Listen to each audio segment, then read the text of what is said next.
नमस्कार, आप सभी का स्वागत है हानिया स्टडी पॉइंट में। फ्रेंड्स, इस क्लास में हम हिंदी के 60 प्रश्न करने वाले हैं जो आने वाले आरओ एआरओ एग्ज़ाम के लिए महत्वपूर्ण हैं। अगर आप चैनल पर नए हैं तो चैनल को सब्सक्राइब जरूर कीजिए, वीडियो को लाइक और शेयर जरूर कीजिए। तो आइए चलते हैं क्लास की तरफ, देखते हैं प्रश्न नंबर 1। प्रश्न नंबर 1 है हमारा, आटे में थोड़ा नमक डालें, वाक्य में प्रयुक्त व्याकरण पहचाने। तो इसका आंसर क्या है?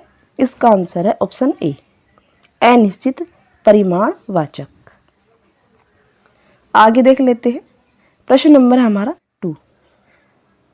प्रश्न है, चंद रुपए बचाने के चक्कर में कई लोगों को शर्मसार होना पड़ा, इस वाक्य में प्रयुक्त विशेषण का भेद पहचानिए।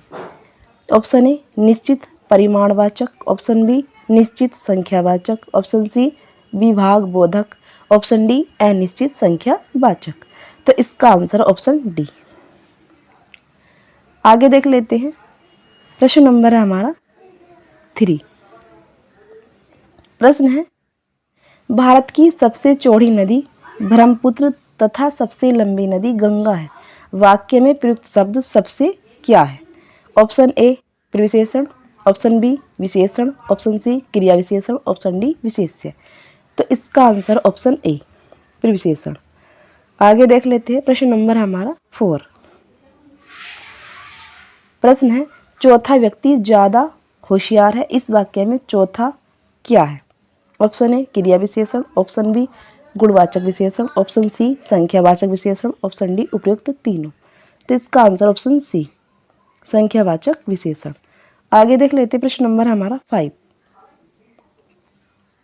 प्रश्न है, यह कुत्ता मेरा है, इस वाक्य में प्रयुक्त विशेषण का प्रकार बताइए। गुणवाचक, सार्वनामिक, संख्यावाचक या परिमाणवाचक। तो इसका आंसर ऑप्शन बी सार्वनामिक विशेषण। आगे देख लेते हैं। प्रश्न नंबर हमारा 6। प्रश्न है, थोड़ा सा दूध गर्म कर दो, इस वाक्य में विशेषण का कौन सा भेद है? तो इसका आंसर क्या है? इसका आंसर ऑप्शन डी अनिश्चित परिमाणवाचक। आगे देख लेते हैं। प्रश्न नंबर हमारा 7। प्रश्न है, वह बहुत मधुर गाता है, इसमें प्रविशेषण शब्द का चयन कीजिए। वह बहुत मधुर गाता। तो इसका आंसर ऑप्शन बी बहुत। आगे देख लेते हैं। प्रश्न नंबर हमारा 8। प्रश्न है, बड़ा घर, छोटा आदमी, नीला वस्त्र में विशेष्य कौन कौन से हैं? तो इसका आंसर है ऑप्शन ए घर, आदमी, वस्त्र, ये विशेष्य हैं। आगे देख लेते हैं। प्रश्न नंबर हमारा 9। प्रश्न है, अनुमान का विशेषण होगा। अनुमान, अनुमित, अनमित, अनुमानित। तो इसका आंसर ऑप्शन डी अनुमानित। आगे देख लेते हैं। प्रश्न नंबर हमारा 10। प्रश्न है, उत्कर्ष एक कुशार्ग विद्यार्थी है, यहाँ कुशार्ग कौन सा विशेषण है? गुणवाचक, परिमाणबोधक, संख्यावाचक या सार्वनामिक। तो इसका आंसर ऑप्शन ए गुणवाचक। आगे देख लेते हैं। प्रश्न नंबर है हमारा 11। प्रश्न है, सवाल जवाब, बहस हुज्जत या दिए गए उत्तर पर उत्तर के लिए एक शब्द है। तो इसका आंसर ऑप्शन डी प्रत्युत्तर। आगे देख लेते हैं। प्रश्न नंबर हमारा 11। प्रश्न है, बुरे उद्देश्य से की गई गुप्त मंत्रणा के लिए एक शब्द है। तो इसका आंसर क्या है? इसका आंसर ऑप्शन ए दुर्भिसंधि। आगे देख लेते हैं। प्रश्न नंबर हमारा 13। प्रश्न है, ज्ञान प्राप्त करने की इच्छा रखने वाला। तो इसका आंसर ऑप्शन बी जिज्ञासु। आगे देख लेते हैं। प्रश्न नंबर हमारा 14। प्रश्न है, मदिरा पीने का प्याला के लिए एक शब्द है। तो इसका आंसर ऑप्शन सी चषक। आगे देख लेते हैं। प्रश्न नंबर हमारा 15। प्रश्न है, ऐसी जीविका जिसका कुछ ठीक ठिकाना न हो के लिए एक शब्द है। तो इसका आंसर ऑप्शन सी आकाशवृत्ति। आगे देख लेते हैं। प्रश्न नंबर है हमारा सिस्टीन। प्रश्न है, जिस पर हमला न किया गया हो, इस वाक्यांश के लिए उपयुक्त शब्द इनमें से कौन सा है? तो इसका आंसर है ऑप्शन ए, अनाक्रांत। आगे देख लेते हैं प्रश्न नंबर हमारा 17। प्रश्न है, परंपरा से चली आ रही बात के लिए इनमें से उपयुक्त शब्द कौन सा है? तो इसका आंसर है ऑप्शन सी। ऑप्शन सी सही है, अनुश्रुति। आगे देख लेते हैं प्रश्न नंबर हमारा 18। प्रश्न है, पिता के घर पर रहने वाली युवती के लिए इनमें से उपयुक्त शब्द कौन सा है? तो इसका आंसर है ऑप्शन बी, सुवासिनी। आगे देख लेते हैं प्रश्न नंबर हमारा 19। प्रश्न है, ऐसा फूल जो पूरा खिला न हो, इसके लिए उपयुक्त शब्द कौन सा है? तो इसका आंसर क्या है? इसका आंसर ऑप्शन ए, मुकुल। आगे देख लेते हैं प्रश्न नंबर हमारा 20। प्रश्न है, दोपहर के बाद का समय, इस वाक्यांश के लिए उपयुक्त शब्द लिखिए। तो इसका आंसर क्या है? इसका आंसर ऑप्शन सी, अपरांत। आगे देख लेते हैं प्रश्न नंबर हमारा 21। प्रश्न है, इनमें से शुद्ध कौन सा है? बताना है कि कौन सा शब्द शुद्ध है। तो इसका आंसर ऑप्शन डी, राष्ट्रीय। आगे देख लेते हैं प्रश्न नंबर हमारा 22। प्रश्न है, निम्न में शुद्ध रूप कौन सा है? तो इसका आंसर है ऑप्शन ए, प्रदर्शनी। आगे देख लेते हैं प्रश्न नंबर हमारा 23। प्रश्न है, निम्न में शुद्ध रूप कौन सा है?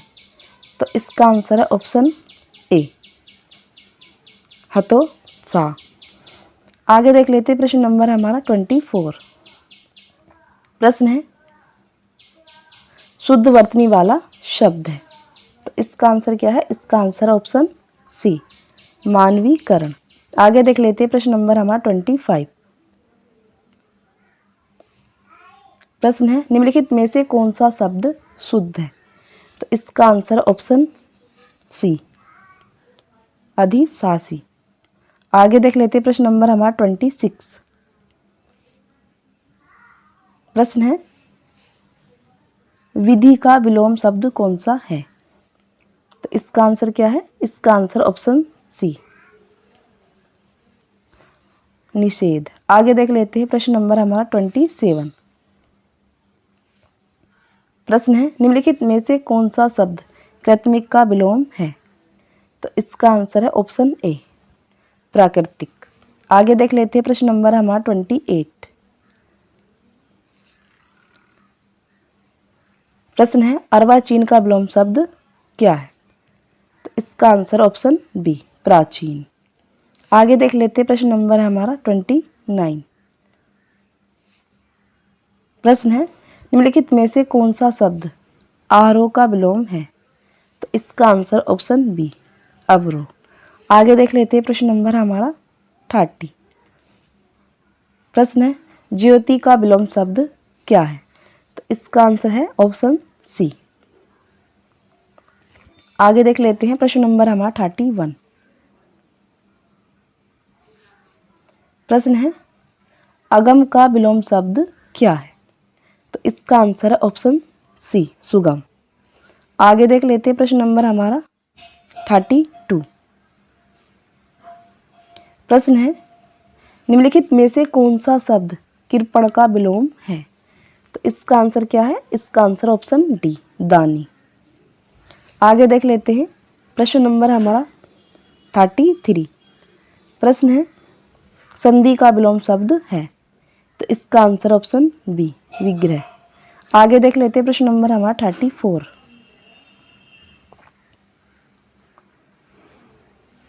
प्रश्न है, विषयक किस शब्द का पर्यायवाची है? तो इसका आंसर है ऑप्शन सी, वाण। आगे देख लेते हैं प्रश्न नंबर हमारा 35। प्रश्न है, निम्नलिखित में से कामदेव का पर्यायवाची शब्द है? तो इसका आंसर ऑप्शन ए, मार। आगे देख लेते हैं प्रश्न नंबर हमारा 36।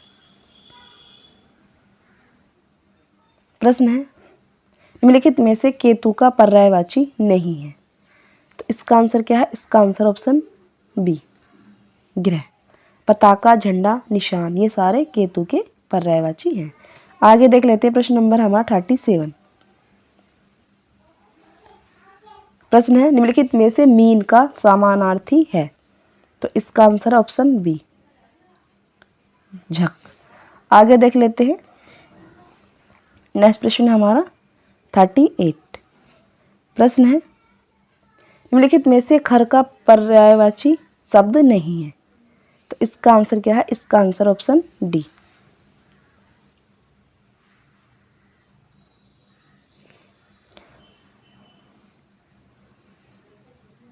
इसका आंसर है ऑप्शन बी, तेज। आगे देख लेते हैं। प्रश्न नंबर हमारा 39। प्रश्न है टीका शब्द का पर्याय है। तो इसका आंसर ऑप्शन सी, व्याख्या। आगे देख लेते हैं। प्रश्न नंबर हमारा 40। प्रश्न है गजवदन का पर्यायवाची है। तो इसका आंसर ऑप्शन सी, गणपति। आगे देख लेते हैं। प्रश्न नंबर हमारा 41। प्रश्न है दर्प का पर्यायवाची कौन सा है। तो इसका आंसर ऑप्शन डी, अहंकार। आगे देख लेते हैं। प्रश्न नंबर हमारा 42। प्रश्न है इनमें से अग्नि का पर्यायवाची शब्द नहीं है। इनमें से अग्नि का पर्यायवाची शब्द नहीं है। तो इसका आंसर क्या है? इसका आंसर ऑप्शन ए और बी, कांतार। आगे देख लेते हैं। इसके आंसर ए और बी दोनों हैं। आगे देख लेते हैं। प्रश्न नंबर हमारा 43। प्रश्न है आनंद शब्द उचित पर्यायवाची शब्द है। तो इसका आंसर ऑप्शन ए, मोद और हर्ष, ये आनंद के पर्यायवाची है। आगे देख लेते हैं। प्रश्न नंबर हमारा 44। प्रश्न है निम्न में से कौन सा शब्द तत्सम शब्द है। तो इसका आंसर क्या है? इसका आंसर ऑप्शन सी, से पत्नी। आगे देख लेते हैं। प्रश्न नंबर हमारा 45। प्रश्न है निम्न में से कौन सा शब्द तद्भव नहीं है। तो इसका आंसर क्या है? इसका आंसर है डी, मयूर है तत्सम। आम, दूध और हाथी ये तद्भव है और मयूर जो है ये तत्सम है। आगे देख लेते हैं। प्रश्न नंबर हमारा 46। प्रश्न है स्कंद का तद्भव रूप है। तो इसका आंसर ऑप्शन सी, कंधा। आगे देख लेते हैं। प्रश्न नंबर हमारा 47। प्रश्न है मिट्टी का तत्सम रूप क्या है। तो इसका आंसर ऑप्शन ए, मृत्तिका। आगे देख लेते हैं। प्रश्न नंबर हमारा 48। प्रश्न है निम्नलिखित में से तद्भव की दृष्टि से शुद्ध है। तो इसका आंसर ऑप्शन सी, ओझा। आगे देख लेते हैं। प्रश्न नंबर हमारा 49। प्रश्न है निम्नलिखित में से तत्सम की दृष्टि से शुद्ध है। तो इसका आंसर है ऑप्शन ए, साटिका। आगे देख लेते हैं। प्रश्न नंबर हमारा 50। प्रश्न है बारात का तत्सम रूप क्या है। तो इसका आंसर ऑप्शन डी, वर यात्रा। आगे देख लेते हैं। प्रश्न नंबर हमारा 51। प्रश्न है मोती का तत्सम रूप क्या है। तो इसका आंसर ऑप्शन बी। आगे देख लेते हैं। प्रश्न नंबर हमारा 52। प्रश्न है निम्नलिखित में से तत्सम तद्भव का सही युग्म है। तो इसका आंसर है ऑप्शन बी, अक्षवाट का होता है अखाड़ा। आगे देख लेते हैं। प्रश्न नंबर हमारा 53। प्रश्न है निम्नलिखित में से तत्सम की दृष्टि से एक युग्म अशुद्ध है। तो इसका आंसर ऑप्शन सी, कपूत, सपूत। आगे देख लेते हैं।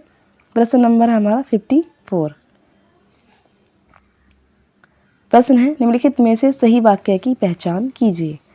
तो इसमें से सही वाक्य जो है वो है ऑप्शन बी, दुश्मन ने गोलों और तोपों से आक्रमण किया। आगे देख लेते हैं प्रश्न नंबर हमारा 55। प्रश्न है, निम्नलिखित में से सही वाक्य की पहचान कीजिए। वह देर में सोकर उठता है, वह देर के साथ सोकर उठता है, वह देर तक सोकर उठता है, वह देर को सोकर उठता है। तो इसका आंसर ऑप्शन सी, वह देर तक सोकर उठता है। आगे देख लेते हैं प्रश्न नंबर हमारा 56। प्रश्न है, निम्नलिखित में से सही वाक्य की पहचान कीजिए। मैं रविवार के दिन तुम्हारे घर आऊँगा, मैं रविवार को तुम्हारे घर आऊँगा, मैं रविवार को तुम्हारे घर को आऊँगा, मैं रविवार दिन को तुम्हारे घर आऊँगा। तो इसका वाक्य सही है ऑप्शन बी, मैं रविवार को तुम्हारे घर आऊँगा। आगे देख लेते हैं प्रश्न नंबर हमारा 57। प्रश्न है, निम्नलिखित में से सही वाक्य की पहचान कीजिए। वह क्या जाने कि मैं कैसे जी रहा हूँ, वह कैसे जाने कि क्या मैं जी रहा हूँ, वह क्या जाने कि मैं कैसे जी रहा हूँ, वे क्या जाने कि मैं कैसे जी रहा हूँ। तो इसका आंसर ऑप्शन ए, वह क्या जाने कि मैं कैसे जी रहा हूँ। आगे देख लेते हैं प्रश्न नंबर हमारा 58। प्रश्न है, निम्नलिखित में सही वाक्य की पहचान कीजिए। तो इसमें जो सही है उसका आंसर है ऑप्शन बी, श्री कृष्ण के अनेक नाम हैं। आगे देख लेते हैं प्रश्न नंबर हमारा 59। प्रश्न है, निम्नलिखित में से सही वाक्य की पहचान कीजिए। इसका आंसर है ऑप्शन सी, वह धीमे स्वर में बोला। आगे देख लेते हैं नेक्स्ट प्रश्न है हमारा 60। प्रश्न है, व्याकरण की दृष्टि से कौन सा वाक्य सही नहीं है। परशुराम की क्रोधांगिनी से सभी आंकित थे, मरीज को यथा समय दवा देनी चाहिए, वह सदैव ही सत्य बोलता है, मैंने गुरुजी के दर्शन किए। तो इसका आंसर ऑप्शन सी, वह सदैव ही सत्य बोलता है। फ्रेंड्स, अंत तक वीडियो देखने के लिए धन्यवाद। इस क्लास में हमने 60 प्रश्नों को किया है। आपने कितने प्रश्नों को सही किया है कमेंट्स बॉक्स में ज़रूर बताएं। अगर आप चैनल पर नए हैं तो चैनल को सब्सक्राइब जरूर कीजिए और वीडियो को लाइक और शेयर जरूर कीजिए। धन्यवाद।